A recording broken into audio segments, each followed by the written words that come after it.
ഭക്ഷണ സാധനങ്ങൾക്ക് ഒരു എക്സ്പയറി ഡേറ്റ് ഉണ്ടെന്ന് നമുക്കറിയാം. പക്ഷേ നിങ്ങളുടെ അടുക്കളയിൽ ഉപയോഗിക്കുന്ന പാത്രങ്ങൾക്ക് എക്സ്പയറി ഡേറ്റ് ഉണ്ടെന്നറിയാമോ? അടുക്കളയിൽ സാധാരണയായി ഉപയോഗിക്കുന്ന പാത്രങ്ങളുടെയും അവയുടെ ആയുസ്സിനെയും കുറിച്ച് പരിശോധിക്കാം. ഭക്ഷണ സാധനങ്ങൾക്കൊരു എക്സ്പയറി ഡേറ്റ് ഉണ്ടെന്ന് നമുക്കറിയാം. പക്ഷേ നിങ്ങളുടെ അടുക്കളയിൽ ഉപയോഗിക്കുന്ന പാത്രങ്ങൾക്ക് എക്സ്പയറി ഡേറ്റ് ഉണ്ടെന്നറിയാമോ? അടുക്കളയിൽ സാധാരണയായി ഉപയോഗിക്കുന്ന പാത്രങ്ങളുടെയും അവയുടെ ആയുസ്സിനെക്കുറിച്ചും പരിശോധിക്കാം.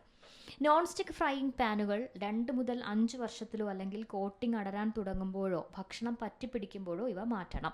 വുഡൻ തവികളും സ്പൂണുകളും ഓരോ 2 വർഷത്തിലോ അല്ലെങ്കിൽ അത് പൊട്ടുകയോ പിളരുകയോ ദുർഗന്ധം വരാൻ തുടങ്ങുകയോ ചെയ്താൽ മാറ്റണം. പ്ലാസ്റ്റിക് കട്ടിംഗ് ബോർഡുകൾ 1 മുതൽ 2 വർഷത്തിൽ മാറ്റി പുതിയവ വാങ്ങണം.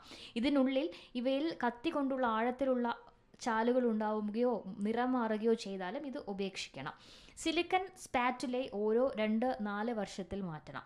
ഇവ പൊട്ടുകയോ അരികുകൾ ഉരുകുകയോ വളരെ മൃദുവാകുകയോ ചെയ്താലും അവ ഉപേക്ഷിക്കണം. കിച്ചൺ സ്പോഞ്ച് അല്ലെങ്കിൽ സ്ക്രബ്ബറുകൾ ഓരോ 2-4 ആഴ്ച കൂടുമ്പോൾ മാറ്റണം. അല്ലെങ്കിൽ അത് ദുർഗന്ധം വമിക്കുകയോ പൊട്ടിപ്പോവുകയോ ചെയ്താൽ എത്രയും വേഗം ഉപേക്ഷിക്കണം. കത്തി 5 മുതൽ 10 വർഷം കൂടുമ്പോൾ മാറ്റി പുതിയവ വാങ്ങണം. പ്ലാസ്റ്റിക് സംഭരണ പാത്രങ്ങൾ ഓരോ 1 മുതൽ 3 വർഷത്തിലും മാറ്റണം. കറ പിടിക്കുകയോ വളയുകയോ അല്ലെങ്കിൽ ഭക്ഷണത്തിൻ്റെ ഗന്ധം നിലനിർത്തുകയോ ചെയ്താലും അവ ഉപേക്ഷിക്കണം.